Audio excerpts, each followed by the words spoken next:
Ano ba, Dong? Wala ka bang sasabihin, ha? Hindi mo ba ako tutulungan sa mga obligasyon natin dito sa bahay? Bahala kayo dyan sa buhay nyo! Mga wala kayong kwenta! Mga buwisit! Ano kaya kung ikaw na lang ang maging kabayaran sa utang ninyo, Perla? Total, wala namang silbi ang asawa mo eh. Walang hiya ka, Dario. Masyado ka mapagsamantala. Mang Dario, wag! Huwag kang lumapit sa akin! Mang Dario, pakiusap! Huwag kang lumapit sa akin! Hayop ka, Dario. Pumayag ako sa gusto mo upang makaahon kami sa kahirapan. Pero hindi ko akalain na pati anak ko ay pagsasamantalahan mo. Mapapatay kita! Mga walang hiya kayo. Balak nyo talaga akong patayin sa batang, ha? Pwes, mauna kayong mamatay kaysa sa akin. Taon 1995, Cagayan de Oro. Isang gabi, namumroblema ang mag-inang Perla at Jelay dahil nakatakdang bumalik ang kanilang biyudong landlord na si Dario upang maningil sa 3 buwan nilang renta. Sumabay pa ang bayarin ni Jelay sa kanyang matrikula dahil malapit na ang kanilang final exam.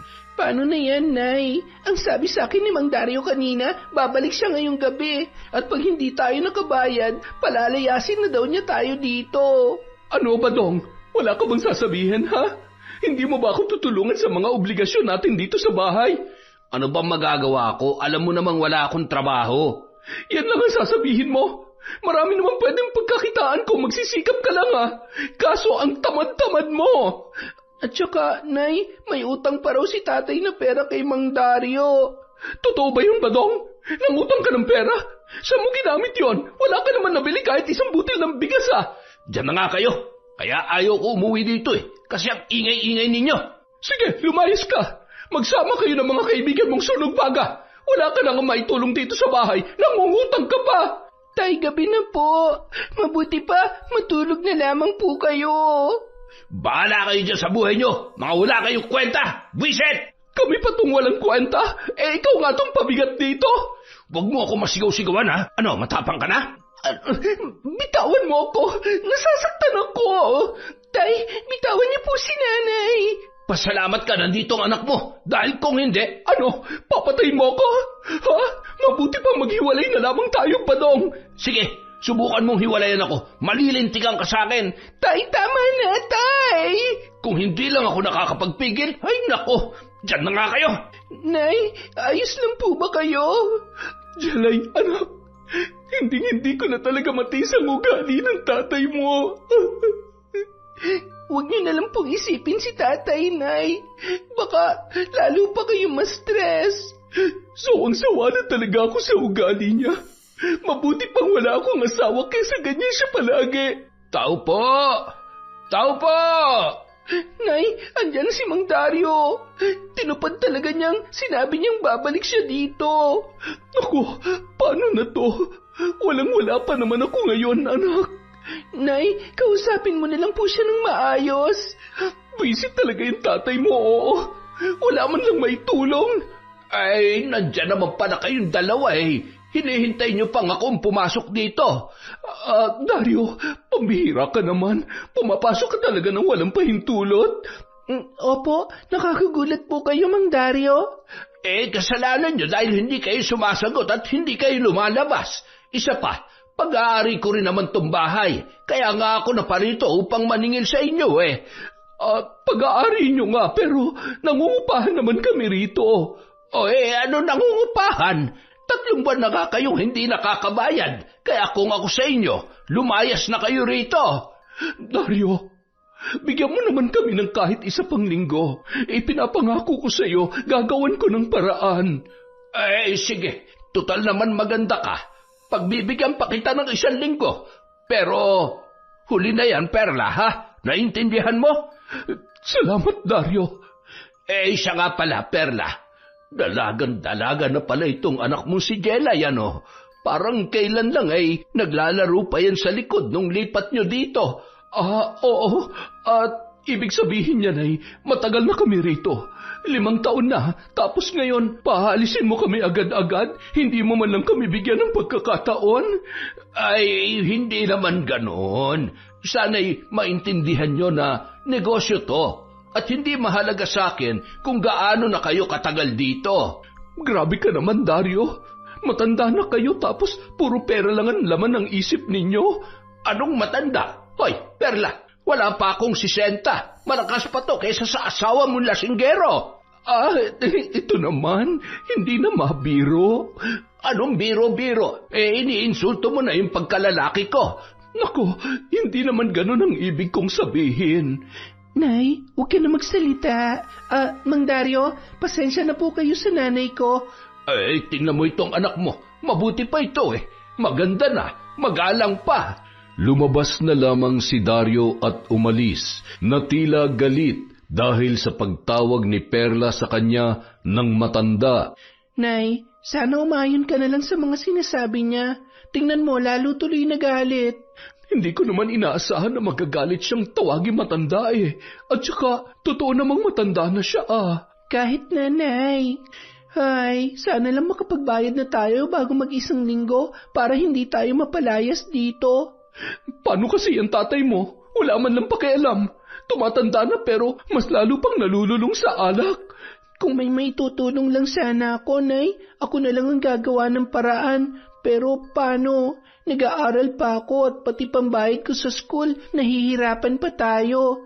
Minsan, naiisip ko nga na huminto na lang Naku anak, kahit anong mangyari, hindi ka hihinto sa pag-aaral. Ikaw lang ang maaasahan ko na makakapag-ahon sa atin sa kahirapan balang araw. Ay, sana makaya pa natin, Nay.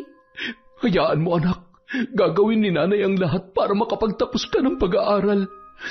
Ang swerte ko talaga, Nay, dahil kayo ang nanay ko. Kung hindi, baka sa lansangan na ako pinupulot ngayon. Nang gabing yun, nakatulog na puno ng pag-aalala si Perla kung paano niya malalagpasan ang kanilang mga bayarin.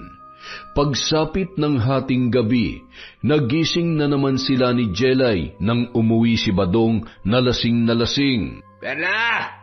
Jelay! Nasa ngayon mo walang kwenta kayo, ha? Badong, ano ba? Gabing-gabi na. Ang ingay-ingay mo. Wala kang pakialam. Nasaan yung anak mo? Tay, nandito lang naman po kami ni Nanay. Ano pang hinihintay nyo?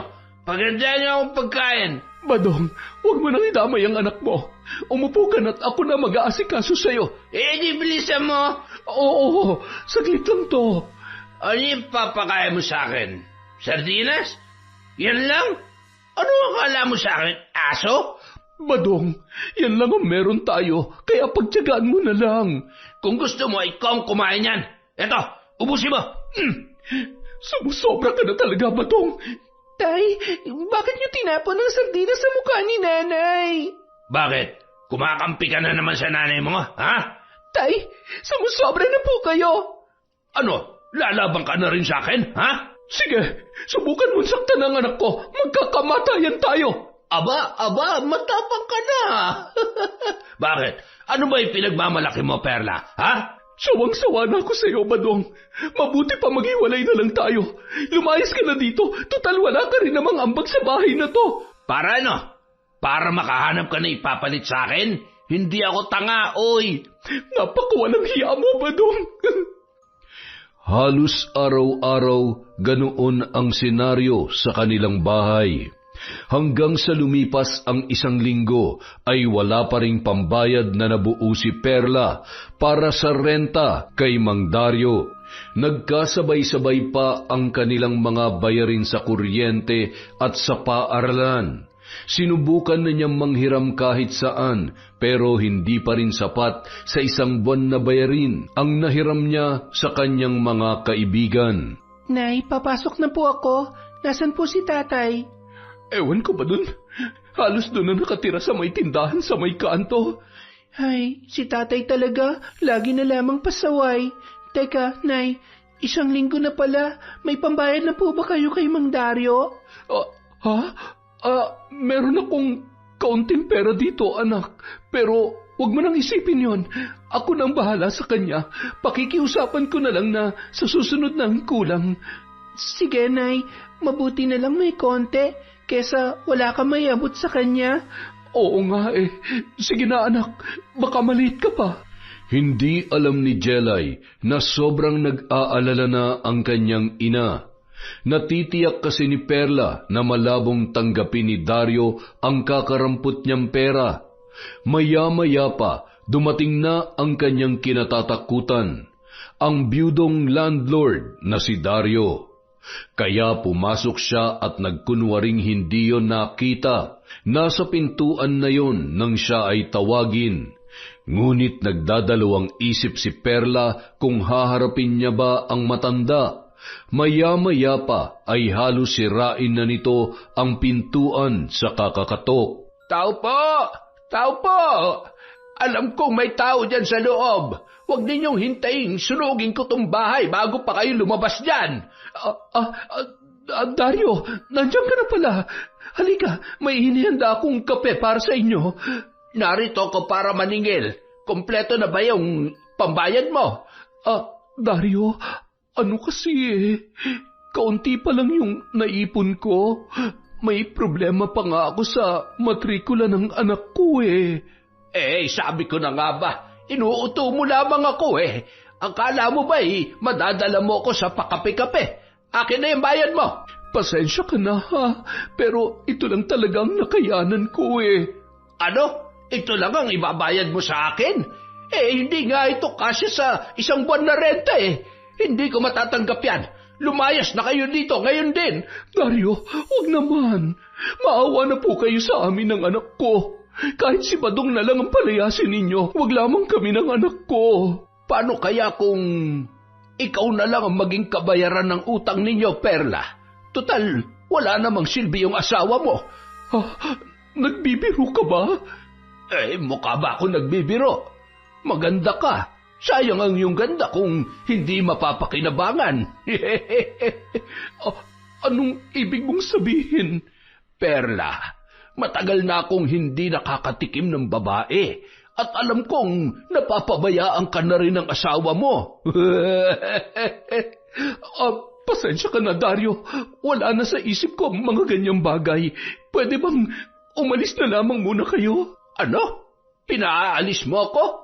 Baka nakakalimutan mo na kayo ang dapat umalis dito. At kapag hindi ka pumayag sa gusto ko, ay magsilayas na kayo at ikakandado ko na itong bahay para maupahan ng iba.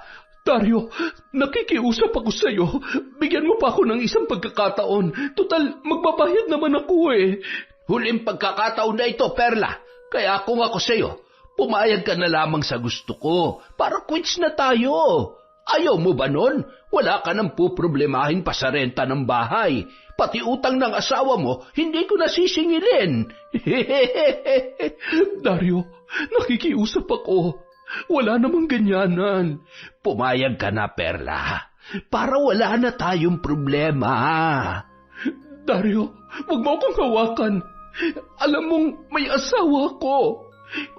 Wala namang kwenta yung asawa mo Nakakadagdag lang yan sa problema mo. Dario, please, lumabas ka na. Hindi, Perla. Ikaw ang magiging kabayaran sa lahat ng utang ninyo sa akin. Dario, nababaliw ka na. Dahan-dahang napaatras si Perla, ngunit patuloy na lumalapit ang biyudong landlord sa kanya. Hanggang sa tuluyan na siyang naabutan nito at sinuntok ng 2 beses sa sikmura. Nawalan siya ng lakas, ngunit nananatiling gising ang kanyang isipan. Dario, bitawan mo ako! Huwag ka na magtangkang umiwas, Perla.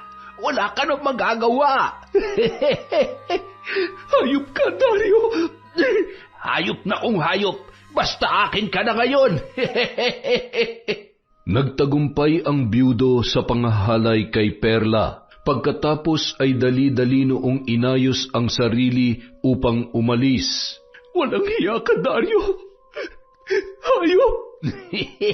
Sa susunod, kapag hindi ka ulit nakabayad, sisigilin pa rin kita sa parehong paraan. Hayop ka talaga!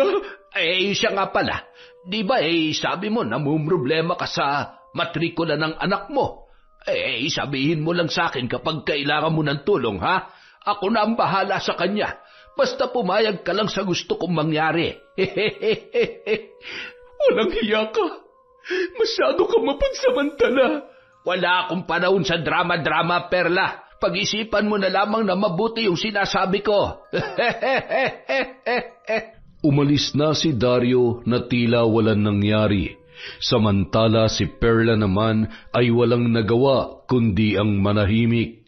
Sa kabilang banda, nabunutan naman siya ng tinik dahil wala na siyang bayarin sa renta, maliban na lang sa matrikula ni Jelay. Kinahapunan, maagang umuwi ang kanyang anak na ipinagtaka naman ng ginang. Anak, bakit parang ang aga mo yata ngayon? Hindi po ako nakapag-exam sa 2 subject, Nay. Masyado pong stricto yung professor namin. Bawal na raw po ang promissory notes dahil final exam na. Ay, Diyos ko po, anak. Saan tayo kukuha ng pera ngayon? Binibigyan lamang po ako ng 5 araw na palugit para makapag-special exam. Pero kung hindi raw po kakayanin, huwag na daw po nating pilitin. Alam ko kasing mahihirapan ka lang, Nay. Gagawa ko ng paraan, anak. Makakabayad din tayo. Isang umaga, habang nag-iisa si Perla sa bahay, bigla na lamang dumating si Dario na nakangisi. Anong ginagawa mo dito? Huminahon ka labang, Perla. Nandito lang ako upang kumustahin ka. Lumayas ka dito, Dario. Ayaw mo pa rin bang tanggapin yung alok ko para sa anak mo? Hindi ka ba nasiyahan sa ginawa ko?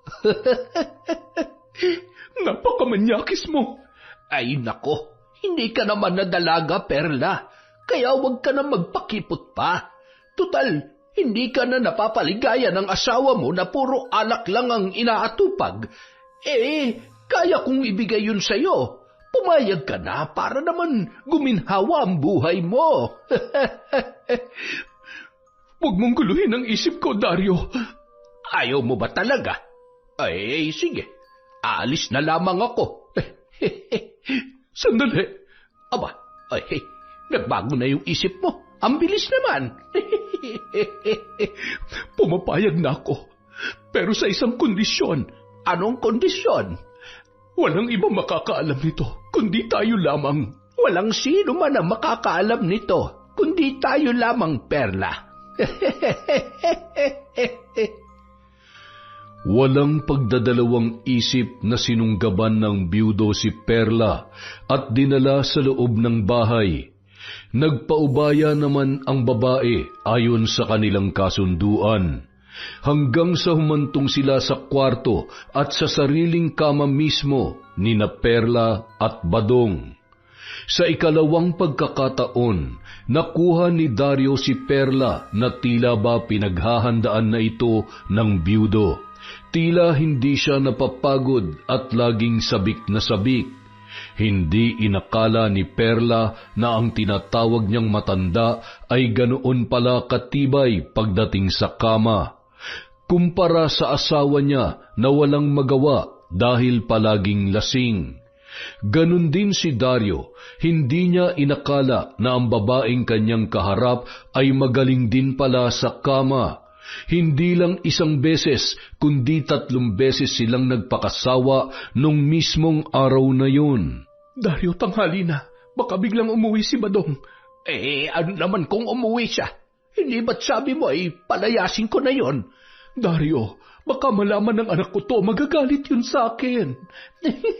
Ano ka ba, Perla? Siyempre mag-iingat tayo. Sige na, umuwi ka na. Baka mamaya ay mahuli pa tayo. Sa susunod, ikaw na ang pupunta sa bahay ko, ha? Tutal, wala naman akong ibang kasama doon, maliban sa aking katiwalang si Esoy. Pag-iisipan ko. Sige na, umalis ka na. Oo nga pala. Ang sarap mo, Perla. Pinaligaya mo ko ngayong araw na ito. Sige na, umalis ka na. Bukas puntahan mo ako sa bahay bago ka pumunta sa anumang aatupagin mo, ha? Sige. Eto ang pera. Tanggapin mo para may panggastos ka sa pag-aaral ng anak mo. Salamat dito. Pero sige na, umalis ka na. Oo na, ito na nga. Basta, hihintayin kita sa bahay bukas, ha? Alam ni Perla na mali ang kanyang ginagawa. Pero sa kabilang banda, nabunutan na naman siya ng tinik dahil nakaahon na naman siya sa kanyang mga bayarin. Kinahapunan, nakauwi na si Jelay galing sa paaralan. Anak, mabuti at nandito ka na. Heto na ang pera. Meron ka ng pambayad sa matrikula mo. Salamat po, Nay. Teka, saan po galing ang perang ito? Wala. Hiniram ko. Kanino po? Kay Dario. Ano? Kulang pa nga yung bayad natin sa renta tapos nagpahiram pa siya? Hindi na ba siya nagagalit, Nay? Ang totoo niyan, anak. Galit pa rin siya pero nag-promise ako na ako na lang ang maglalaba at maglilinis dun sa bahay niya para mabawasan naman ang mga utang natin sa kanya. Pumayag po ba siya, Nay? Oo, anak. At pina-advance niya pa ako ng pambayad sa school mo. Basta bukas ay magsisimula na raw ako agad sa kanila. Mabait naman po pala yung matandang yon. Nagkataon lang siguro na mainit ang ulo niya nung unang linggo. Oo. Siguro, ganun nga, anak. Salamat naman, Nay, at makakapag-exam na ako bukas. Perla! Asan ka? Nay, nandyan na naman po si tatay. Anak, itago mo tong pera at baka makita ng tatay mo. Ipambibili na naman niya ng alak yan. Opo, Nay. Nandyan lang pala kayo eh. Ano yung tinatago mo sa likuran mo, Jelay? Wala po, Tay. Ano wala? Meron. May nakita ako. Ano ka ba, Badong? Wala yan. Gamit lang yan sa school. Akin na nga yan? Tay, wag. Pera! May pera ka pa pala. Akin na yan. Tay, wag pambayad ko po to sa school. Badong, ibalik mo yan. Kailangan yan sa school ng anak mo. Akin na to. Marami-raming alak din ang mabibili nito. Sinabing ibalik mo yan eh. Sa galit ni Perla, sinugod niya ang kanyang asawa. Nagkaroon naman ng pagkakataon si Jelay na kunin ang pera pagkatapos ay itinulak niya ang kanyang ama. At dahil sa lasing ito, madali lamang yun natumba.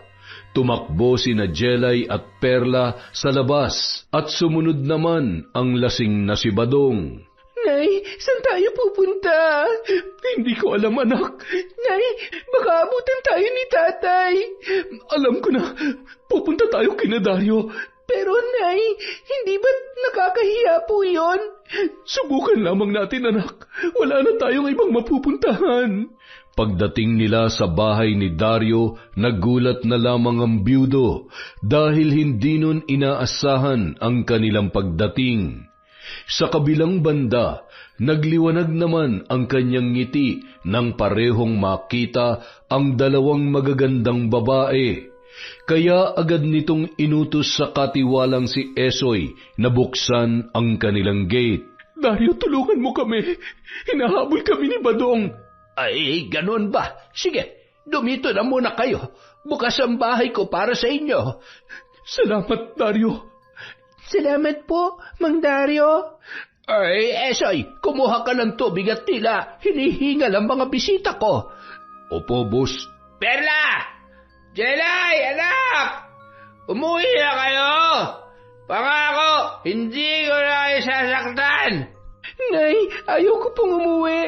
Natatakot po ako kay tatay. Hindi na muna tayo uuwi, anak. Badong, hindi uuwi ang mag-ina mo hanggat lasing ka pa. Bumalik ka na lamang dito bukas. Dario, huwag ka makikialam dito. Usapang pamilya to. Mabuti pa lumayas ka na, Badong. Magbayad ka muna ng utang mo bago ka magpakita sa akin. Dario naman, ibang usapan na yan. Uuwi ka ba o tatawag ako ng mga pulis? Uuwi na lamang ako at bukas ko nakakausapin niya mag-ina ko, ha? Mabuti pa nga at wala tayong magiging problema.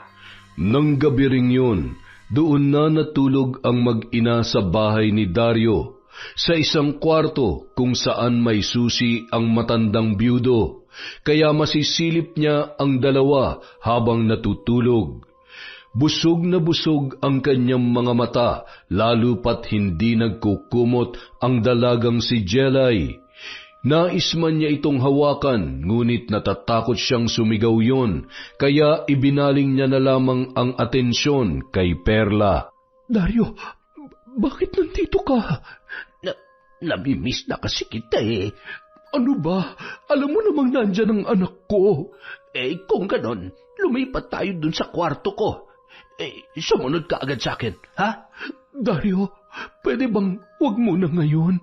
Perla, wag mo akong biguin kung ayaw mong malaman ito ng anak mo. Dario, ano ka ba? Basta, sumunod ka kaagad. Kung hindi ay babalik ako dito.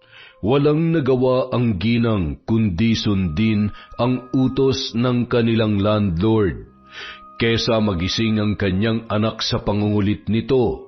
Pagpasok niya sa kwarto, nasa loob ng banyo ang biyudo at naliligo. Maya-maya pa, bumukas ang pinto noon at inutusan siyang pumasok. Tila isang utusan na sinunod na lamang niya ang matanda. Pagdating sa loob, sabay silang naligo at doon na nangyaring muli ang bagay na inaasam-asam ni Dario. Tila nabuhayan naman ng diwa si Perla nang pinaranas ni Dario sa kanya ang iba't ibang estilo na hindi nagagawa ng kanyang asawa. Pagkatapos sa banyo, lumipat sila sa malambot na kama na pangmayaman. Lahat ng sabihin ni Dario ay ginagawa niya at hindi lang simpleng pagsunod ang kanyang ginawa, kundi nagugustuhan niya na rin ang mga nagaganap. Nang gabing yun, pareho silang nakaraos at nakontento. Hindi ko akalain na kaya mong tapatan ang aking kahusayan, Perla. Pinaligaya mo na naman ako ng husto. Maging ako man, Dario. Ngayon lang ako nakontento ng ganito. At tama ka, wala nga sa iyong asawa ko. Sabi ko naman sa iyo eh. Dario, babalik na ako sa kabilang kwarto. Baka magising ang anak ko. Mamaya na. Magpahinga lang tayo saglit at pagkatapos ay sulitin pa natin ang oras. 4:00 na ng madaling araw nang makabalik si Perla sa tabi ng kanyang anak. Mabuti na lamang at hindi yon nagising. Kinaumagahan na unang nagising si Jelay at nagtataka kung bakit tulog na tulog pa ang kanyang nanay. Inisip na lamang niya na baka hindi yon nakatulog ng maayos nung gabi dahil sa mga nangyari. Kaya nauna na lamang siyang bumangon at lumabas patungo sa beranda kung saan nandoon si Dario. Jelay, gising ka na pala. Magandang umaga po, Mang Dario. Ay, mas maganda ka pa sa umaga, Jelay. Salamat po. Nasaan ang nanay mo? Tulog na tulog pa po si nanay. Sa tingin ko po, hindi yata siya nakatulog na maayos kagabi. Hayaan mo na lamang muna siya. Halika, sabayan mo ako magkape. Heto, mamili ka dyan. Merong kape, gatas, at saka tsaa. Okay po, salamat po. Ang bait niyo naman pala at napakamatulungin niyo pa. Basta kung anong meron ako, ay handa akong ibahagi yun sa iba. Lalo na sa inyo. Talaga po? Napakabuti niyo naman po. Akala ko nung una, masungit kayo. Nagkataon lang yun na problemado ako. Kaya ganoon na lamang ang pakikitungo ko sa inyo. Ganoon po ba? Akala ko wala nang problemang mga mayayaman na katulad nyo. Sa pera wala, siyempre. Pero sa ibang bagay, meron pa rin naman.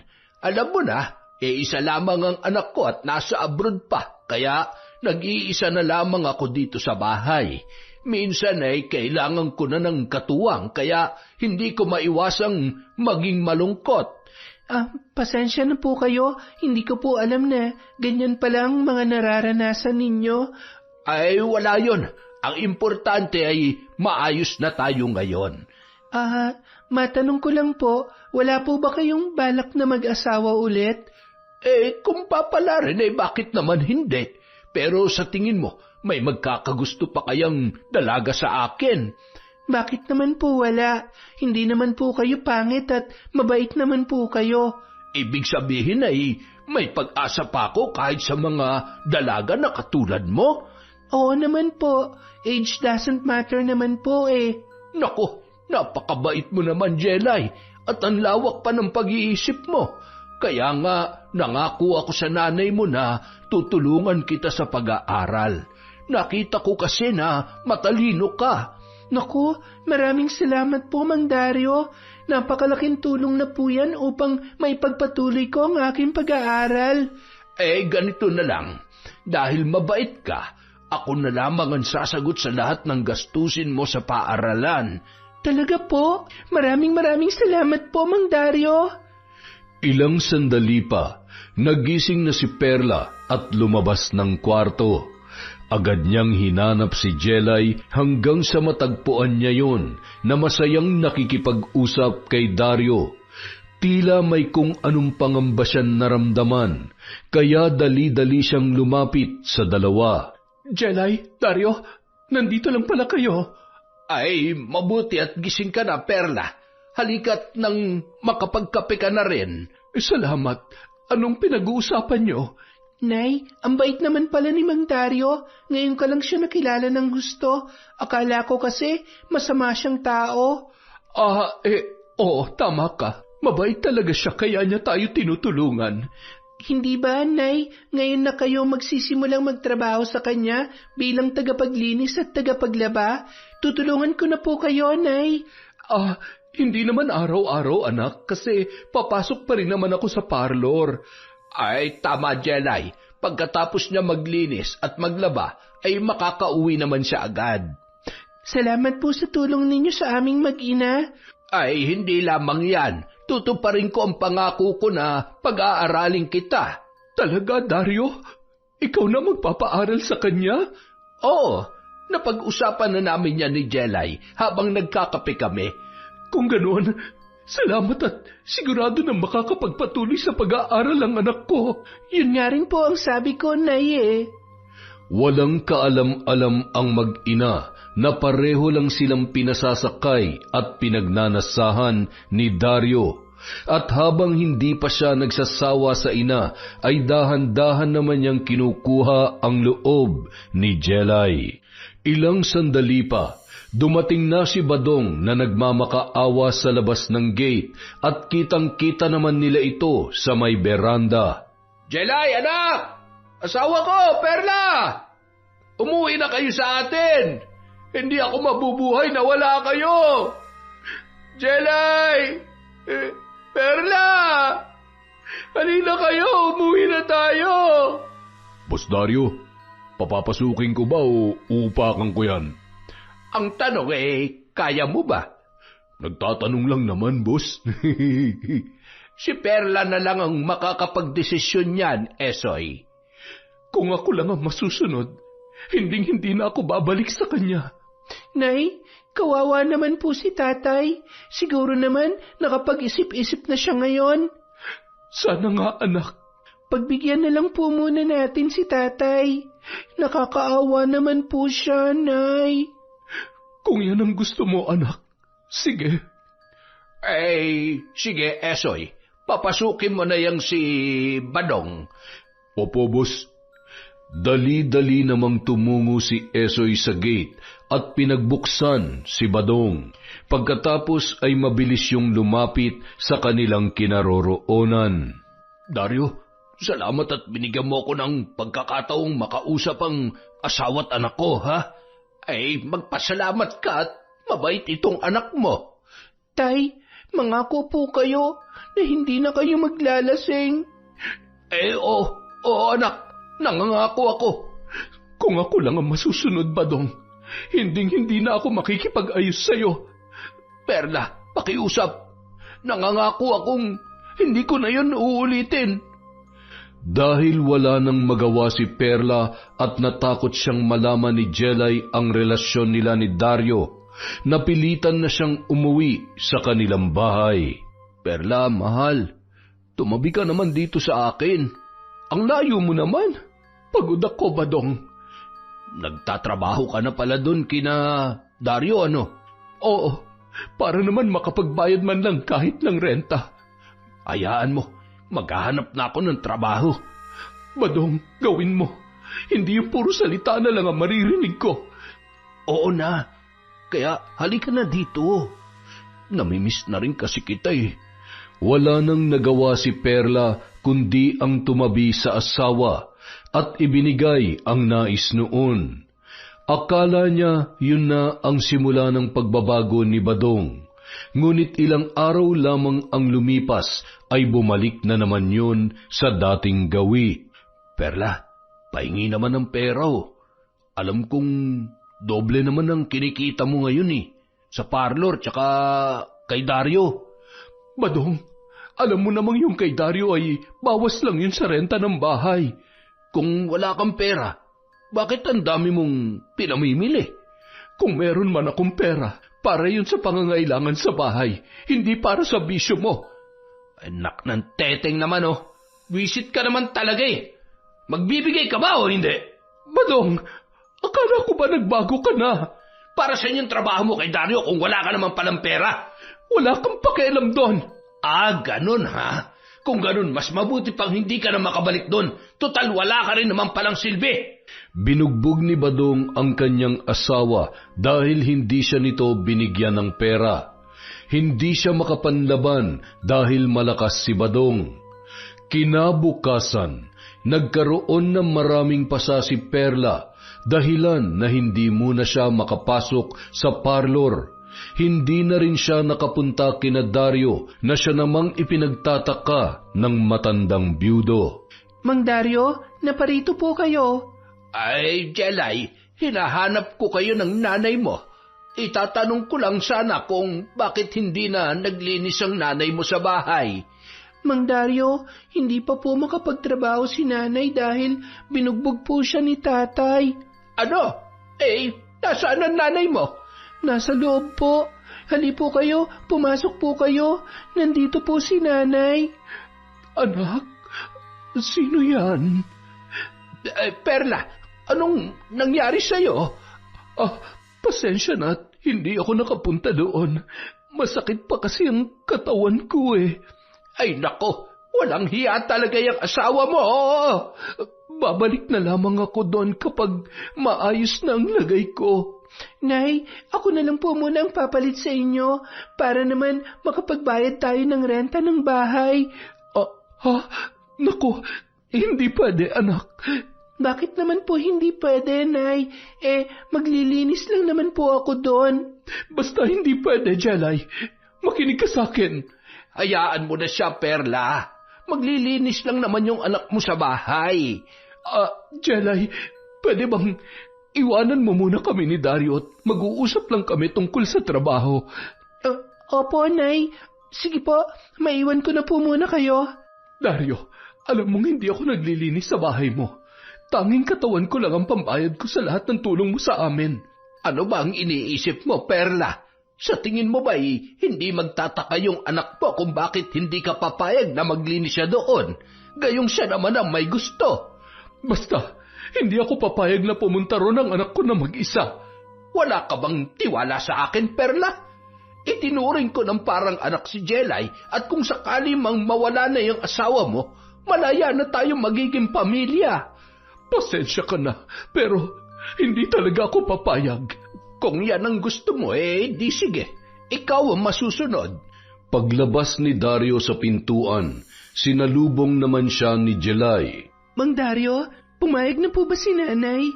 Ay nako, hindi siya pumayag. Ayaw niya kasing mahirapan ka. Ay, si nanay talaga. Kayang-kaya ko naman ang mga gawain na yan eh. Oo nga at saka marumi na yung bahay ko. Wala na akong ibang mautusan. Mang Dario, Huwag po kayong mag-alala. Gagawa ko ng paraan para makapunta doon. Nakakahiya naman kasi sa inyo. Ang dami niyo na po naitulong sa amin. Ikaw ang bahala. Basta, hindi kita pinilit, ha? Opo, huwag po kayong mag-alala. Tila natuwa naman si Dario sa planong yon ng dalaga. Alam kasi niya na unti-unti niya nang nakukuha ang loob noon. Kinabukasan, nagluto ng maaga si Jelay at inalagaan ang kanyang ina. Anak, bakit maaga ka? Sabado ngayon. Nay, pupunta po ako sa school. May practice po kami ng PE namin. Ganun ba? Pagkatapos ay umuwi ka kaagad dito, ha? Opo, Nay. Sa tanghali po uuwi na rin agad ako. Sige, hihintayin kita. Sabay na tayo mananghali. Opo, Nay. Walang kaalam-alam si Perla na sa bahay ni Dario ang tungo ng kanyang anak. Pagdating ni Jelay doon, agad siyang pinapasok ng katiwala ni Dario na si Esoy.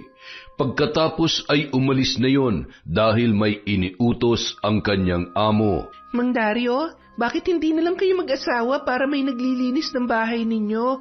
Sayang naman, ang laki pa naman itong bahay. Ikaw ba?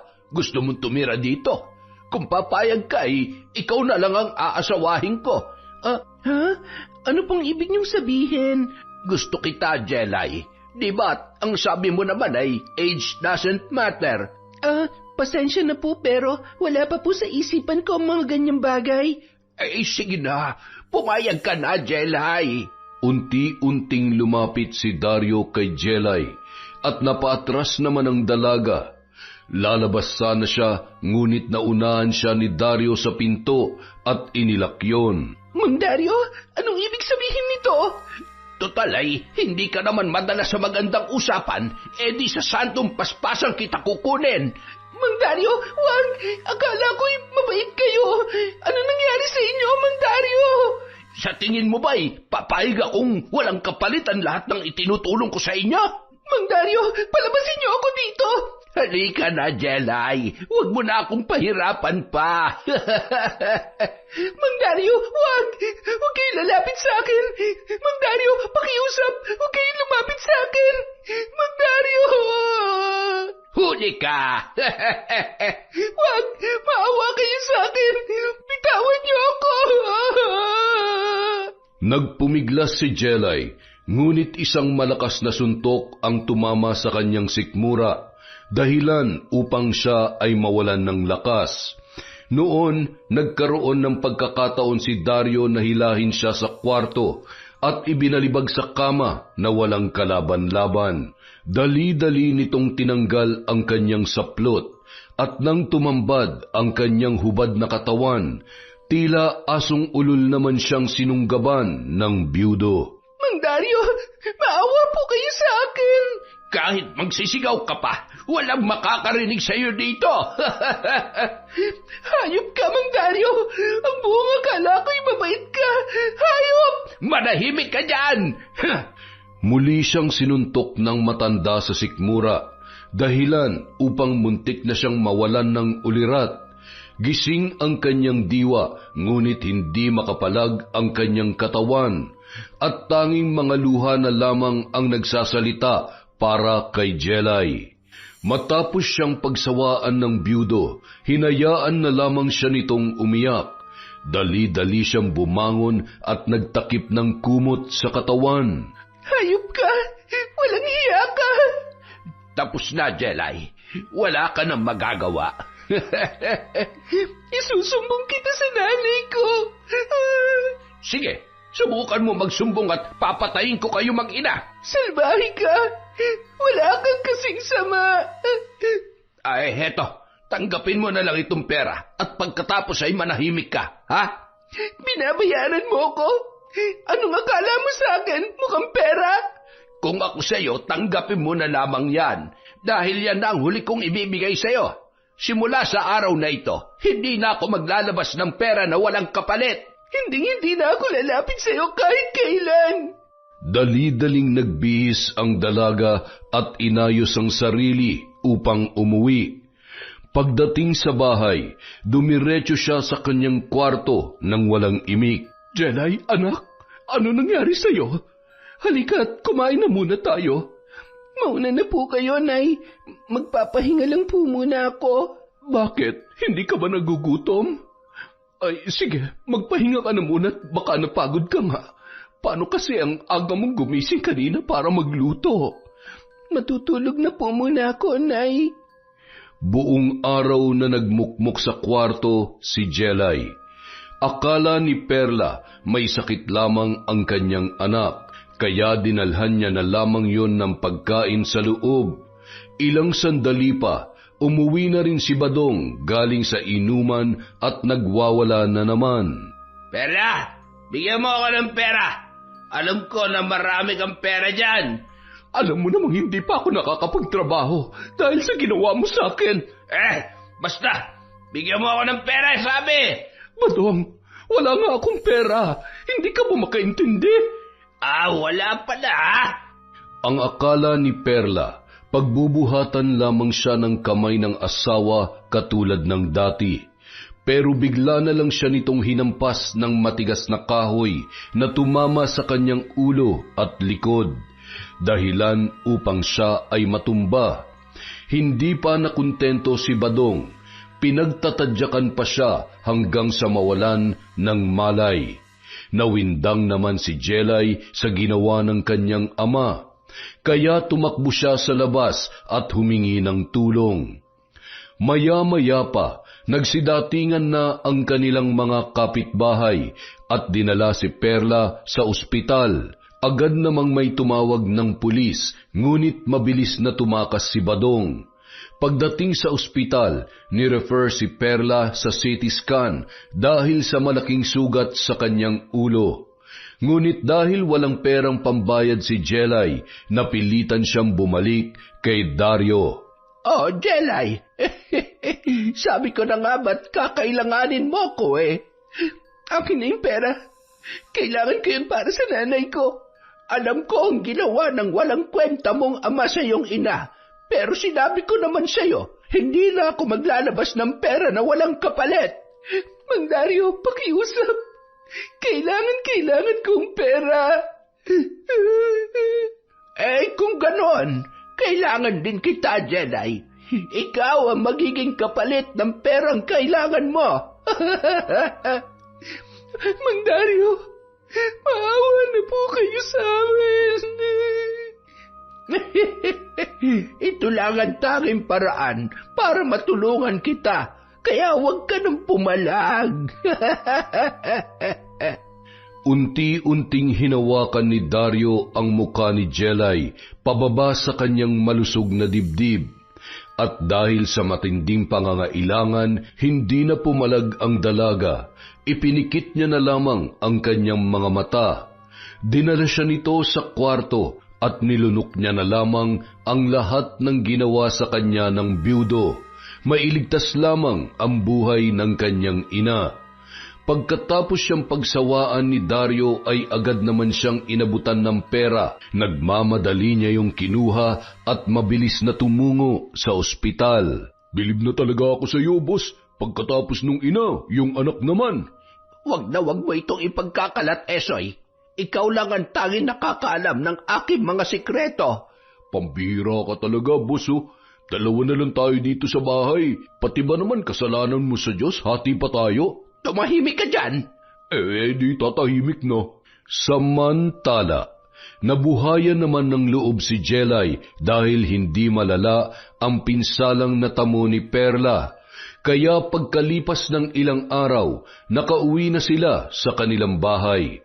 Napagkasunduan ng mag-ina, nasasampahan ng kaso si Badong upang hindi na yon makalapit sa kanila. Ngunit tumakas na si Badong, kaya hindi na yon mahuhuli ng mga pulis. Nay, natatakot po ako. Baka biglang bumalik si tatay. Hindi na yun babalik, anak. Alam kong hindi yun magpapahuli sa mga pulis. Nay, kung sana matino lang si tatay, hindi sana tayo nagkakaganito.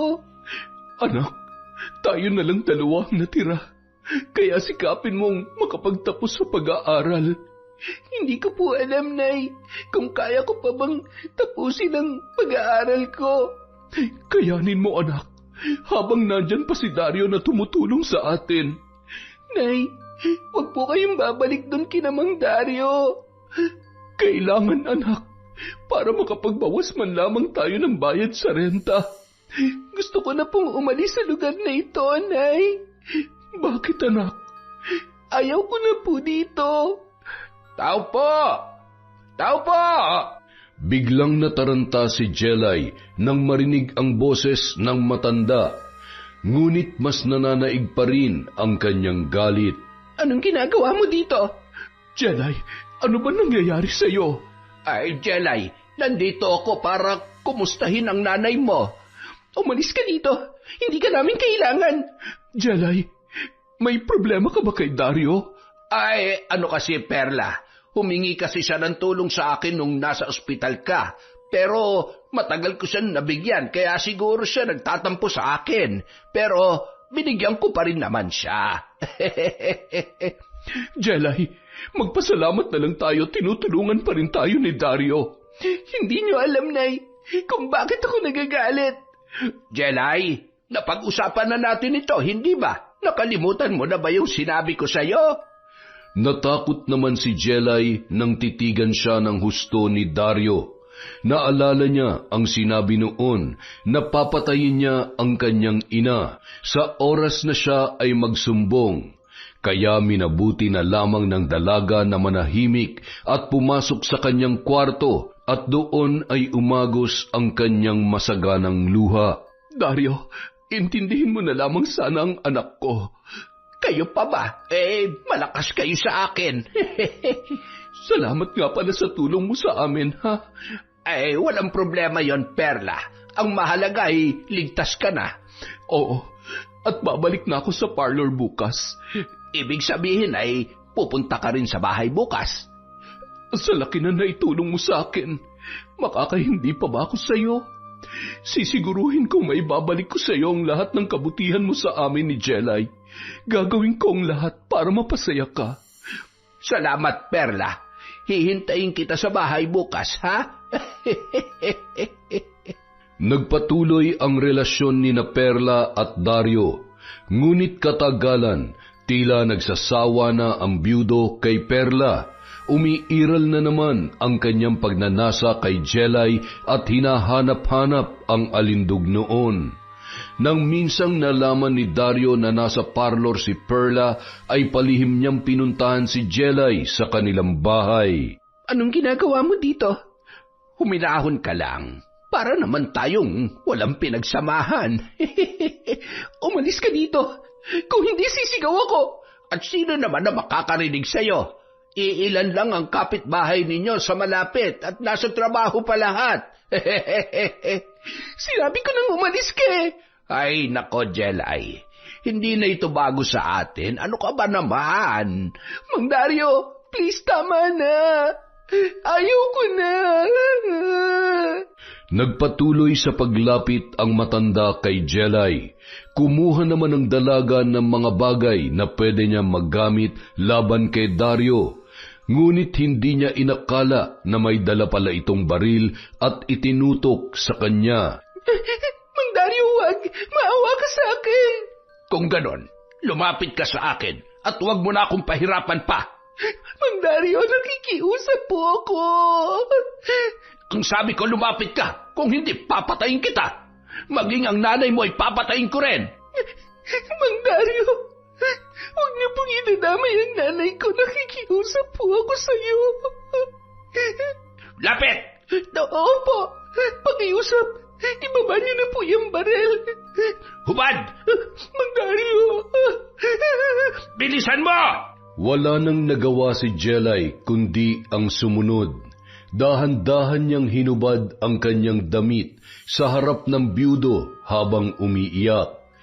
Tila demonyo naman yun na humahalakhak nang makita ang kanyang kabuuan. Maya-maya pa, agad siya nitong hinatak sa kama na tila asong sabik na sabik sa laman. Binalak sanang agawin ni Jelay ang baril, ngunit namalayan naman yon ng byudo. Sinuntok siya nito sa sikmura, dahilan upang siya ay manghina. Hindi pa yun nakuntento at itinali pa nito ang kanyang 2 kamay sa magkabilang parte ng kama. Mang Dario, pakiusap, kalagan mo ako. Yan ang dapat sa'yo dahil matigas ang ulo mo. Hindi ka katulad ng nanay mo. Anong ibig niyong sabihin? Mabuti pa yung nanay mo at pumapayag siya sa gusto ko. Pero ikaw, ang dami-dami mong arte. Ibig sabihin, 2 kami ni nanay na pinagsasamantalahan mo? Tama ka. Pero hindi nagtagal. Nagustuhan na ng nanay mo ang ginagawa ko. Kaya dapat, gayahin mo siya. Hayop ka! Napakademonyo mo! Kung ako sa'yo, sumunod ka na lamang sa gusto ko para mas masaya. At balang araw, pwede na tayo magsamang 3 ng nanay mo sa iisang bahay. Walang hiya ka! Manyakis! Wala ka nang magagawa, Jelay. Dahil pumayag ka man o hindi, akin ka na ngayon. Sa 3 pagkakataon, ginahasa ng byudo si Jelay. Habang sarap na sarap siyang pumapaibabaw sa dalaga ay hindi niya namalayan ang biglang pagdating ni Perla. Hayop ka, Dario! Anong ginagawa mo sa anak ko? Papatayin kita! Nay! Perla, magpapaliwanag ako. Kagustuhan namin to ng anak mo at hindi lamang ito ang pagkakataon na nangyari din ito sa amin. Hindi po namin to parehong gusto, Nay. Ang totoo, 3 beses na to na panggagahasa niyo sa akin. Sinungaling! Katulad ng nanay mo ay gusto mo rin naman yung ginagawa natin. Hindi ba't pumapayag ka magsama tayong 3 sa bahay ko? Nay, hindi po totoo yan. Maniwala kayo sa akin. Hayop ka, Dario! Pumayag ako sa gusto mo upang makaahon kami sa kahirapan. Pero hindi ko akalain na pati ang anak ko ay pagsasamantalahan mo. Mapapatay kita! Kumuha ng itak si Perla, ngunit hanggang pagwawala lamang ang kanyang nagawa dahil itinutok ni Dario sa ulo ni Jelay ang dala niyang baril. Napakasama mo! Mas masahol ka pa pala sa asawa ko! Lumayas ka dito! Gagawin mo ba o hindi?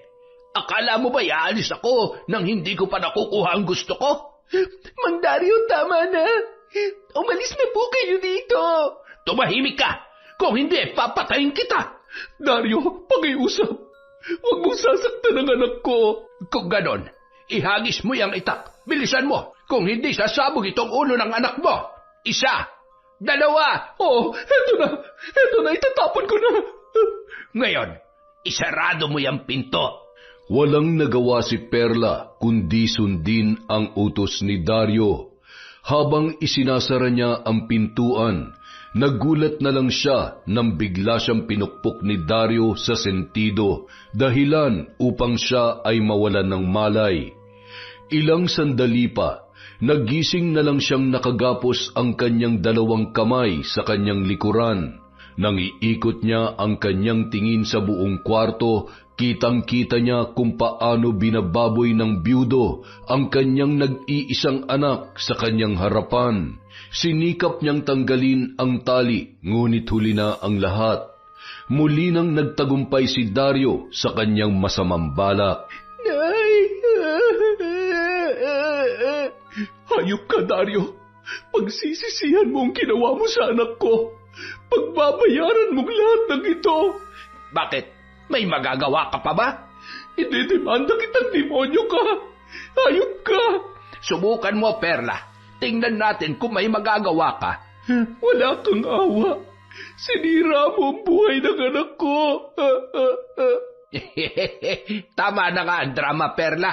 Tanggapin nyo na lang na 2 kayo sa buhay ko. Oh, eto ang pera. Tanggapin nyo para sa 1 linggo ninyong pangangailangan. Hayop ka. Kung akala mo mababayaran mo ng perang ginawa mo sa anak ko, nagkakamali ka. Nagmamadali nang umalis ang matanda, habang sinikap naman ni Perla na tanggalin ang tali sa kanyang kamay. Ilang sandali pa, nagawa niya ito at saka dinaluhan ng anak na hindi nagsasalita, kundi umiiyak na lamang. Jelay, anak. Nay, gusto ko na na lamang pong mamatay. Hindi, anak. Gaganti tayo. Gagawin ko ang lahat upang maipaghiganti ka. Wala na akong mukhang maiharap sa ibang tao, Nay. Kailan niyo ito unang ginawa sa iyong anak? Patawarin niyo po ako. May kasalanan din po ako. Bakit, anak? Sabihin mo sa akin. Nung sinabi niyo sa akin na huwag akong pupunta sa bahay niya para maglinis, sinuway ko po kayo dahil naawa po ako sa kanya.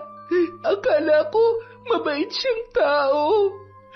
Bakit hindi ka kasi nakinig sa akin? Hindi mo ba alam na pinuprotektahan lang kita dahil minsan niya na rin akong ginahasa? Pero itinuloy ko lang ang pakikipagrelasyon sa kanya para makaahon tayo sa hirap dahil wala rin namang kwenta ang tatay mo. Hindi ko po alam, Nay. Hindi ko alam. Naniniwala ako sa kabaitang ipinapakita niyo sa atin. Hindi ako nag-aalala sa sarili ko, anak, dahil wala rin namang patutunguhan ang buhay ko. Pero ikaw, sinira niyang buhay mo at hindi ko siya mapapatawad sa ginawa niyang yon. Nay! Patawad, anak, dahil hindi kita naprotektahan. Kasalanan ko po ito, Nay, dahil hindi ako nakinig sa inyo. Magdedemanda tayo, anak. Pagbabayaran niya ang ginawa niya sa iyo. Kung magdedemanda tayo, Nay, tsak kung mapapahiya lang tayo at wala tayong perang pambayad sa abogado. Lalapit tayo sa gobyerno, anak. May mga ahensyang tumutulong sa mga kababaihang katulad natin. Pero, Nay, baka lalo lang siyang magalit sa atin at balikan niya tayo dito. Hahanap tayo ng malilipatan. Aalis na tayo sa poder niya. At ginawa nga ni Perla ang kanyang sinabi. Nakalipat sila hindi kalayuan sa kanilang apartment. Pagkatapos ay nilakad niya ang kaso laban kay Dario. Agad naman itong natugunan, dahilan upang mahuli agad ang matandang byudo. Ngunit dahil mayaman yun, madali lamang yun nakalabas dahil sa piyansa. At habang lumilipas ang mga araw, hindi na umusad ang kaso laban kay Dario. Lumapit sila sa iba't ibang ahensya ng gobyerno, ngunit tila wala pa ring nangyari sa kanilang ipinaglalaban. Ginamit ni Dario ang kanyang kayamanan upang suhulan ang mga nasa pamunuan, dahilan upang hindi na umusad ang kaso laban sa kanya. Ang masaklap pa, binaliktad pa nito ang kwento at sinabing pineperahan lamang siya ng mag-ina. Nay, bakit hindi na lang tayo lumayo sa lugar na ito? Hindi tayo lalayo dito hanggat hindi tayo nakakapaghiganti kay Dario. Pero, Nay, isang buwan na wala pa rin nangyayari sa kaso. Malaya pa rin ang walang hiyang Dario na yon. Hindi na tayo aasa sa hustisya mula sa husgado, anak. Kailangan ko nang gumawa ng paraan upang makaganti sa kanya. Paano, Nay? Wala tayong sapat na kakayahan. Basta, gagawa ko ng paraan, anak. Kinabukasan, bumiyahe si Perla patungo sa kabilang baryo. May narinig kasi siya na may isang malupit na mambabarang na nakatira doon. Ang maganda pa, tumutulong daw ito sa mahihirap. Ano ang may tutulong ko sa iyo, iha? Manang Loreng, ako nga po pala si Perla. Kailangan ko po ang inyong tulong. Perla, ano ba ang problema mo? Biktima po ng panggagahasa ang anak ko. Ngunit hanggang ngayon ay nananatili pong nakabinbin lamang ang kaso. Hindi ka pa nasanay sa bayang ito? Walang hustisya para sa mga mahihirap na katulad natin. Tama po kayo. Kaya malayang malaya pa hanggang ngayon ang nanggahasa sa anak ko ng 3 beses. Napakawalang hiya naman ng taong yon. Yan ang klase ng tao na gustong-gusto kong pinaglalaruan. Akin na ang kanyang larawan at pangalan upang masimulan na natin ang ritual. Narito po. Ginawan ko na yan ng paraan bago ko pumunta dito. Mabuti. Alam mo na ang aking kailangan. Tulungan niyo po kami. Gawin niyo po ang lahat upang makaganti ang anak ko. Maawa po kayo sa amin. Minsan na rin akong naging biktima ng karahasan, kaya nauunawaan ko ang iyong nararamdaman. Hindi na nagsayang pa ng oras ang matandang mambabarang. Nagsindi na ito ng malaki at kulay itim na kandila at gumawa ng sagradong ritual. Umusal ito ng hindi maunawaang salita na nakakakilabot pakinggan. Nagulat na lamang si Perla dahil sa biglang paglapit ng mga itim na higad. Patuloy na umusal ng orasyon ng matanda, pagkatapos ay biglang naglaho ang mga higad. Humayo kayo, salakayin ninyo ang taong ito. Pinsalain ninyo ang kanyang buong katawan, lalo na ang kanyang ari. Bilisan ninyo! Manang Loreng, ano ang mangyayari sa kanya? Tingnan mo na lang mamaya kung ano, upang masaksihan mo ng harap-harapan. Kung ganun, salamat po. Dahil sa inyo, maigaganti ko na ang anak ko. Tulad ng sinabi ko, naging biktima rin ako ng karahasan, kaya galit na galit ako sa mga taong katulad nito. Salamat po, Manang Loreng. Pagka-uwi ni Perla sa kanilang baryo, sinadya niyang dumaan sa bahay ni Dario upang magmanman. Nagulat na lang siya nang nakasalubong niya si Esoy na nagmamadali. Esoy, ano nangyayari? Bakit ka nagmamadali? Perla, hindi ko alam kung maniniwala ka pero inatake si Boss Dario ng napakaraming higad na hindi namin alam kung saan nanggaling. Ang bilis naman ng epekto. Ano yun? Wala. Ano bang nangyayari sa kanya ngayon? Ayun, nagsisisigaw sa sobrang kati ng kanyang katawan. Pag hindi ito naagapan nitong gamot ay mapipilitan akong isugod na siya sa ospital. Buti nga sa kanya. Dali-dalim pumasok si Esoy. Maya-maya, lumabas na ang sasakyan para isugod ang byudo sa ospital. Samantala, sa ospital ay nagwawala ito dahil sa sobrang kati ng kanyang katawan, lalo na sa kanyang maselang bahagi. Ang kati! Dok! Tulungan mo ako! Dok! Pasensya na po kayo, sir. Pero nagawa na namin ang lahat. Naipainom na namin sa inyo lahat ng pwede niyong inumin para sa allergy at naiturok na rin namin ang lahat ng kailangan. Pero bakit walang nangyayari, Dok? Yun nga ang hindi namin maintindihan, sir. Dahil pinaka-effective na gamot na yung ginamit namin sa inyo. Hindi ko na kaya to. Mas mabuti pang mamatay na lamang ako sa sobrang kati. Pasensya na kayo, sir. Ginagawa po namin ang lahat. Huminahon lang kayo. Samantala, nabalitaan naman ni Jelay ang nangyayari kay Dario. Wala siyang kaalam-alam na si Perla ang may gawa noon. Nay, totoo po ba na may sakit daw si Mang Dario? Hayaan mo siya, anak.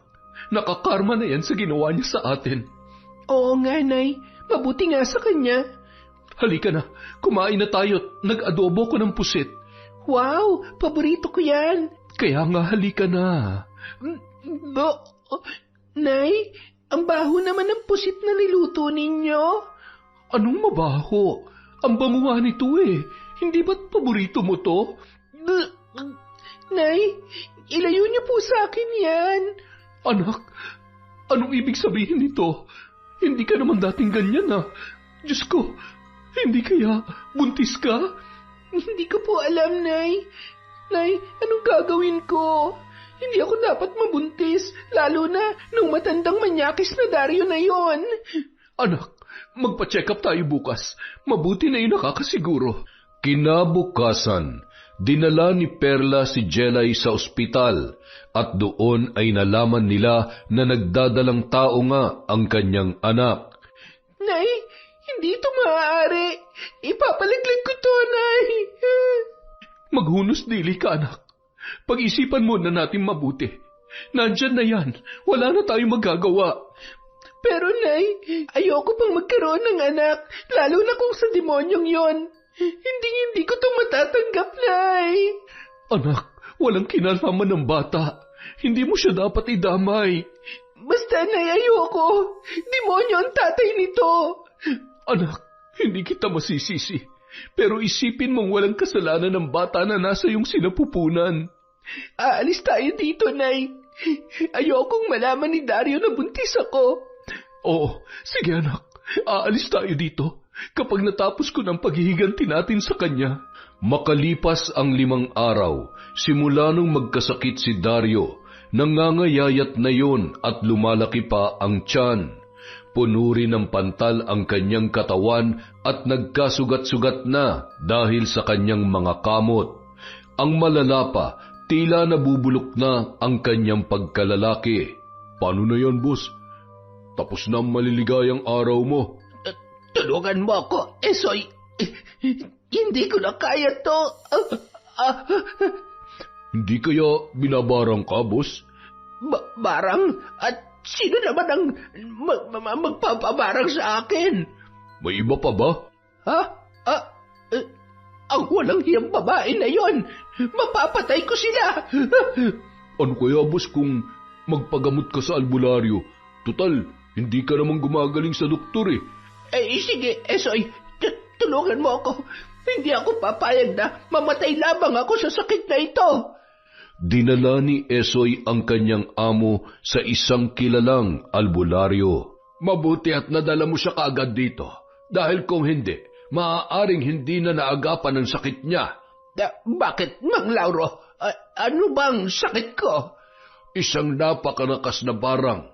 At sa totoo lang, nahihirapan akong banggain ang kanyang itim na mahika. Hindi nga ako nagkamali, boss. Binarang ka nga. Kita mo? Mang Lauro, tulungan mo ko. Gawin mo ang lahat. Magbabayad ako sa iyo kahit na magkano. Susubukan ko, Dario. Gagawin ko ang lahat ng aking makakaya.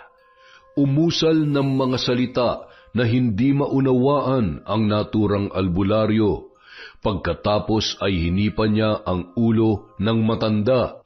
Ilang sandali pa ay hinawakan niya ang pulso nito. Napakalakas niya. Bihira lamang ang nagtataglay ng ganitong kapangyarihan. Anong nangyari? Bakit lalong nangangati ang buo kong katawan? Maging ang aking tiyan ay sumasakit na naman. Tila ba may nagtatakbuhan sa loob? Nararamdaman niya ang aking presensya, kaya mas lalo niyang pinalakas ang kanyang kapangyarihan. Tulungan mo ko. Hindi ko na kaya. Mang Lauro, anong gagawin natin? Inumin mo itong langis. Makakatulong ito sa iyo. Dali-dali namang ininom ni Dario ang naturang langis. Ilang sandali lamang ay nag-aalburuto na ang kanyang tiyan. Ha? Anong nangyayari? Lalong sumasakit ang tiyan ko. Tiisin mo lang muna. Esoy, mamamatay na yata ako. Boss, kaya mo yan. May kasabihan tayong ang masasamang damo, matagal daw mamatay. Hindi ako nagbibiro, Esoy. Gago ka. Sorry po, boss. Ilang sandali pa, bumulwak sa bunganga ni Dario ang napakaraming tila putik at sinabayan pa ng maitim na higad. Boss, ano yan? Nakakadiri naman. Kumakain ka pala ng putik at higad. Kaya ka pala nagkakaganyan eh. Buisit ka, Esoy. Bakit ako kakain ng putik at higad? Hindi yan dahil sa pagkain. Kung hindi resulta yan ng barang. Ang mga insekto na yan ang ginagamit ng mambabarang upang pinsalain ang iyong katawan. Mabuti na lang at nailabas mo lahat. Lauro, maaari bang malaman kung sino ang gumagawa nito sa akin? Isang babae. Marahil ay malaki ang kasalanan mo sa kanila. Boss, Sinabi ko na sa iyo yan eh. Hindi mo na dapat tinanong pa. Kung ano man ang kanilang galit, ay sila lang ang nakakaalam. Para makasiguro tayo na may panlaban ka, bibigyan kita ng panangga bilang depensa sa anumang barang. Basta't siguruhin mo lang na hindi mo ito tatanggalin sa iyong katawan. Humanda sila sa akin. Nais ko labang sabihin sa iyo na may limitasyon ang aking panangga. Hindi pa rin natin masusukat kung gaano kalakas ang mambabarang na nagbigay sa iyo ng karamdaman. Malaman ko lamang kung sino ang mambabarang na yan, mapapatay ko rin siya. May isang paraan upang makasiguro tayo sa iyong kaligtasan. Ano yon? Kung may nagawan ka man ng kasalanan, mas makabubuti kung hihingi ka ng tawad sa kanila. Bayad ng pera ang lahat ng ginawa ko sa kanila. Kaya wala na akong dapat pagbayaran o hihingi ng tawad. Kung ganoon, nasa iyo pa rin ang desisyon. Bumalik lamang kayo rito kapag kailangan ninyo ang aking tulong. Matapos magamot si Dario, umuwi na sila sa kanilang bahay. Nagpahinga muna siya ng ilang araw at sinigurong magaling na ang kanyang balat bago siya lumabas ng bahay.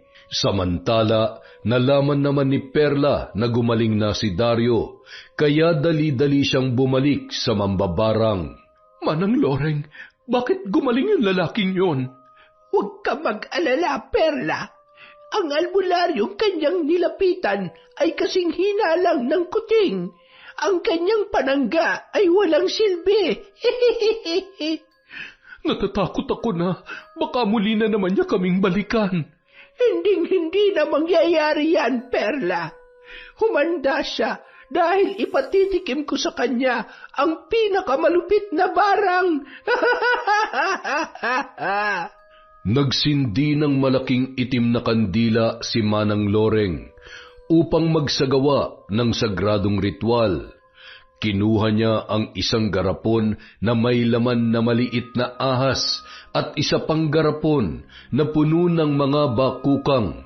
Lumuhod habang nakadipa ang mambabarang at umusal ng mga salita na hindi maunawaan. Pagkatapos ay pinakawalan ang ahas at ang mga insekto. Sige, humayo kayo at gawin niyo kung ano ang dapat niyong gawin. Manang Loreng, nakakakilabot po ang inyong ginagawa. Umalis ka na, Perla, upang masaksihan mo ang kanyang paghihirap. Manang Loreng, tanggapin mo itong kaunting halaga bilang ganti sa pagtulong mo sa akin. Sapat na sa akin ang donasyon, Perla, kaya wala kang dapat alalahanin. Kung ganoon, salamat po sa pagtulong niyo sa amin. Magmamadaling araw na nang umuwi si Perla. Tahimik siyang dumaan sa bahay ni Dario at pansamantalang nagmanman. Wala siyang narinig na ingay tulad nung kanyang nadatnan noon. Sa isip ng babae, hindi tumalab ang ginawa ng mambabarang. Habang patuloy na naglalakad ay nakasalubong niya na naman si Esoy. Esoy, anong ginagawa mo dito? Oh, Perla, hinahanap ko si Boss Dario. Inatake na naman ng barang eh. Ano? At saan naman siya pumunta? Ewan ko, basta kanina nagwawala yun, bit-bit yung kanyang baril. Hindi niya matanggap na bumalik ang kanyang sakit. Diyos ko, hindi kaya pumunta siya sa bahay? Yun din ang iniisip ko, kaya papunta sana ako sa inyo eh. Esoy, pakiusap, tumawag ka ng pulis. Baka kung anong magawa niya sa anak ko. Nakaramdam ng labis na kaba si Perla, kaya dali-dali siyang naglakad pa uwi. Pagkapasok niya sa kanilang bahay ay bumungad sa kanya ang namumutla at pawis na byudo habang hawak nito ang kanyang baril. Anong ginagawa mo dito? Nay, tulungan niyo po ako. Makawalang hiya kayo. Balak niyo talaga akong patayin sa barang, ha? Pwes, mauna kayong mamamatay kesa sa akin. Hindi ko alam ang mga pinagsasasabi mo. Huwag ka na magbaang-maangan pa, Perla. Alam kong ikaw ang nagpapabarang sa akin. Tingnan mo kung anong ginagawa mo. Ang kati-kati ng tiyan ko. Nararapat lamang yan sa mga katulad mong demonyo. Akala mo ba papayag akong ganito na lang ang mangyari sa akin? Nagkakamali kayo! Dario, anong gagawin mo? Magkakamatayan muna tayo, Perla. Bago ninyo ako mapatay, uunahin ko tong anak mo para mas maramdaman mo ang sakit. Dario, wag! Pakiusap, ibaba mo yung baril mo. Nay, umalis na kayo dito. Hayaan niyo na akong mamatay. Total, wala naman ng kwenta ang buhay ko. Hindi, anak. Hindi kita iiwan. Tama! Huwag kang umalis, aray ko. Pero, panoorin mo muna ang pagkamatay ng anak mo. Dario, nakikiusap ako. Wag! Nay, umalis ka na. Iligtas mo ng sarili mo. Dario, wag! Pinag-agawan ni Jelay at Dario ang baril hanggang sa isang putok ang umalingaw-ngaw at tumama sa balikat ni Jelay. Jelay! Walang hiya ka, Dario! Binaril mo ang anak ko! Umalis ka na, Nay. Mas mabuti pang mamatay na lamang ako dito. Hindi, Jelay. Kailangan mo madala sa ospital. Kailangan mabuhay ang bata na nasa sinapupunan mo. Anong ibig mo sabihin? Buntis si Jelay at ikaw ang ama. Bakit di mo lamang sinabi sa akin yan? Dahil hindi karapat-dapat maging ama ang isang demonyong katulad mo. Kung ganoon, magsasama-sama tayo sa impyerno. Hayop ka! Demonyo ka talaga! Hindi ba't gusto ninyo namang patayin ako sa pamamagitan ng barang? Mas mabuti pang sabay-sabay na tayong mamatay. Nay, umalis na kayo rito. Hayaan niyo na ako. Anak, hindi kita pwedeng iwan. Nay, nakikiusap ako sa'yo. Ang sakit ng tiyan ko! Hindi ko matatanggap ang ginawa niyo sa akin! Papatayin ko kayo! Kakalabitin na sana ni Dario ang kanyang baril na nakatutok kay Jelay nang sa hindi inaasahang pagkakataon ay biglang dumating si Badong at inatake ang matandang byudo. Nagkaagawan sila ng baril, ngunit dahil may dinaramdam si Dario, madali lamang itong nalupig ni Badong at naagaw ang armas. Ilang segundo lang ay umalingaw-ngaw ang tatlong magkakasunod na putok na tumama sa katawan ni Dario bago yun bumulagta sa lupa. Tay, bakit niyo po ako iniligtas? Sana hinayaan niyo na lamang ako mamatay. May nakapagsabi sa akin tungkol sa ginawa ni Dario sa inyo, kaya naparito ako. Huli na ang lahat, Tay. Hindi mo na maibabalik ang panahon. Patawarin mo ako, anak. Ako ang dahilan kung bakit napunta tayo sa sitwasyong ito. Pinagsisisihan ko ang lahat na nagawa kong kasalanan sa inyo. Perla, patawad. Mamaya na tayo mag-usap. Kailangan madala natin si Jelly sa ospital. Maraming dugo na wala sa kanya. Ilang sandali pa, may dumating ng mga pulis kasama si Esoy.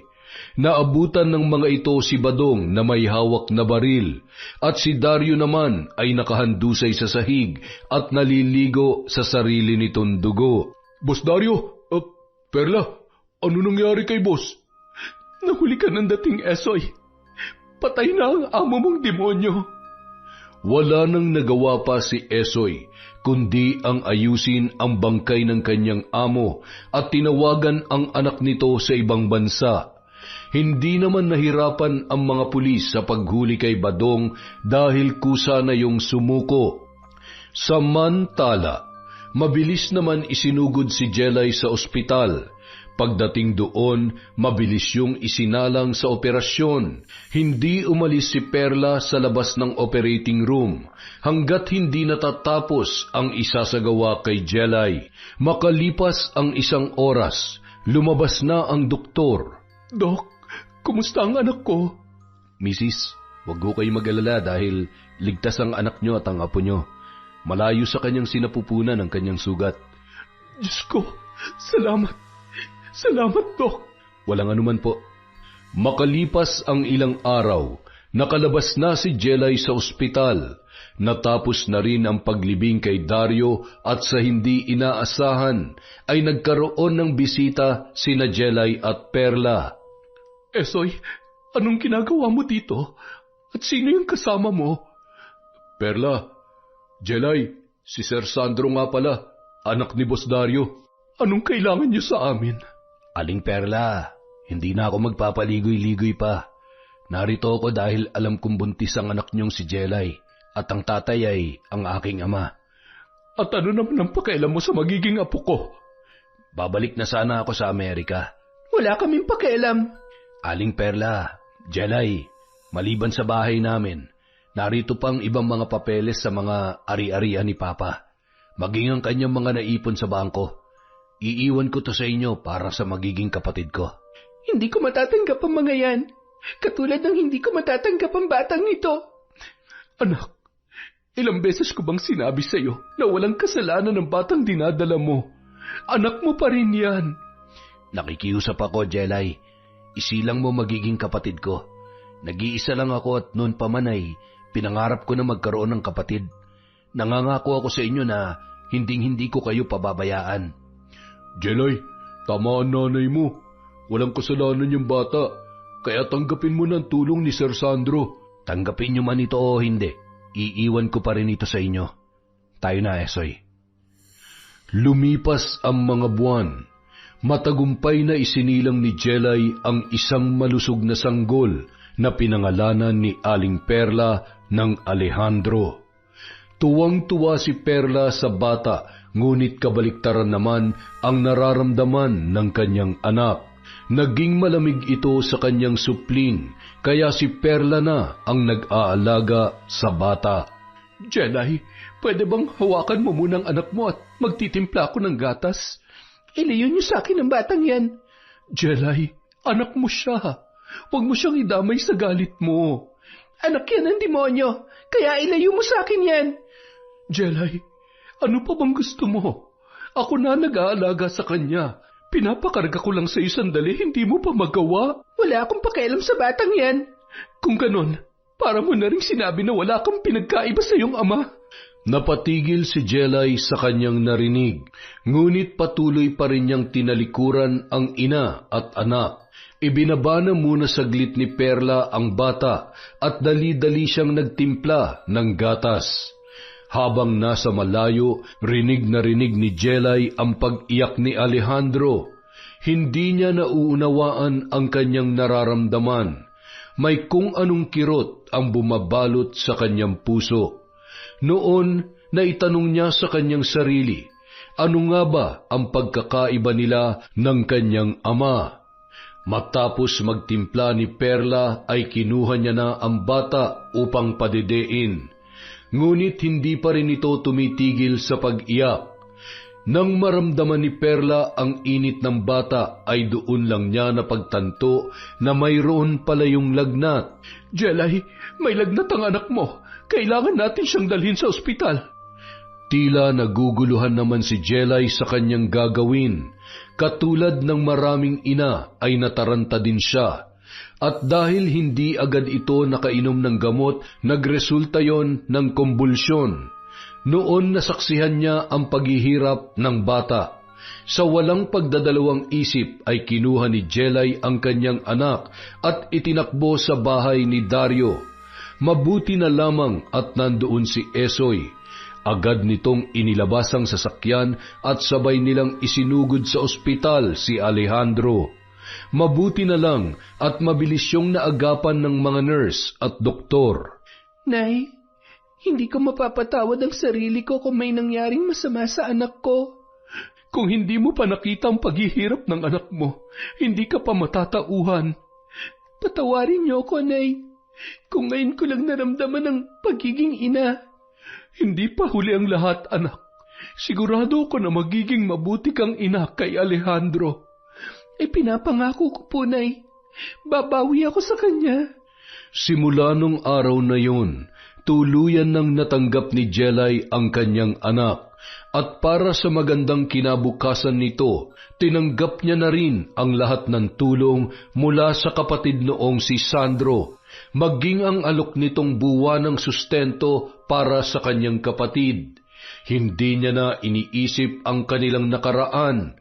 Ang importante ay maitaguyod niya ng maayos at puno ng pagmamahal ang kanyang anak na si Alejandro. Yon, isa na namang malupit na kwento mula sa Kwentong Enteng. Happy New Year po ulit. Dahil dyan, meron po ulit tayong shout out. Simulan po natin kay Leona Taytay. Hi po kay Miss Dimple, kay Lynn Ferrer TV, kay Joy Aniban, kay Imelda Pascua. Hi po kay Marcos Balingasa, kay Jed Madila, kay Ann Cherry Santos.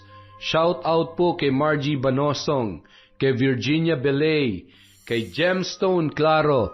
Hi po kay Maria Consuelo Benitez, kay James Salsos, kay Merly Amistad, kay Jacob Velasco, kay Dimples Yumi.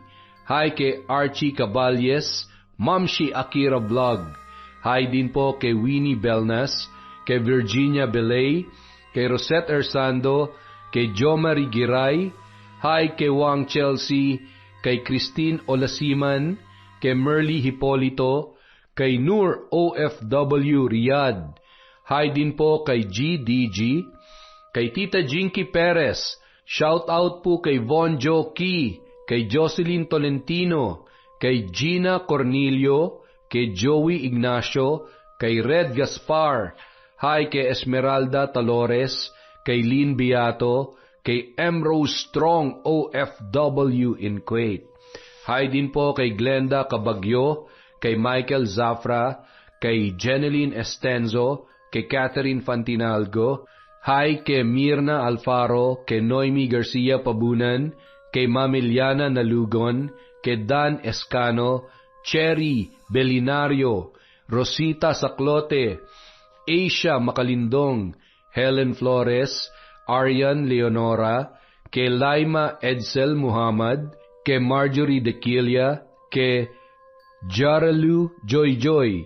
Hi po kay Samuel Tubosa, Joy Cuevas Tubosa, kay Monong Dodong Tubosa, from Saidi. Hi po kay Ashton Hope, kay Belinda Bacani, kay Jichel Condesa, kay Merly Herbolingo. Shout out po kay Cristina Peru, kay MJ Rivera, Shara Marie Hipulan, kay Lynn Tots, kay Jean Rose Garabiles. Hi po kay Saineth Gregas, kay Minimum Order, kay John Roy Reyes from Georgia Reyes. Hi po kay Vicky Yabut, kay Hadia Page, kay Fuji Choi or Fuji Chio. Hi din po kay Rosita Bulco. Bon voyage po kay Oliver Mateo from June Mateo. Hi din po kay Arlene Torquiza. Sa mga taga Northville 3, Bayugo, May Kawayan, Bulacan, from Janice Tamagos of Jeddah, Saudi Arabia. Hi po sa mga taga Dulangan, Puerto Galera, from Florete Lopez. Hi po kay Jonah Lopez, Batayin Sila, kay Arlene Castro Ramos, kay Lydia Lopez, kay Sally Roldan, kay Monica Nieves. Hi po kay Adam Lasa, kay Mercy Grace Yoting, kay Luella de la Peña. Hi si Megan. Hi din po kay Chris Alcantara, kay Thelma Carasawa, kay Giza Nicole, kay Belen Malbas, kay Elma Arriba Madrigal.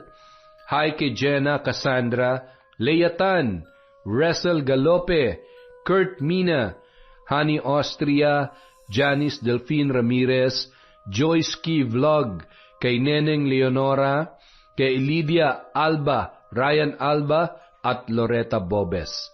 Hi din po kay Yolanda Malinis, kay Den Montmon. Hi kay Lea Cruz, kay Ka-Friendship at Kalatag Pinggan, from Ami. Hi po kay Mitch Asia, kay Melba Quaid, kay Olayor Calba, kay Criselda Sotil, kay Ronaldin Rodriguez. Shout out po kay Ashley Domingo, kay Kathleen Joy Faildin, kay Lynette Reparado, Kyla Maris, Cat Burglar Cutie, at Papa Etan from Angono Rizal. Maraming salamat po sa walang sawang pagsuporta sa Kwentong Enteng.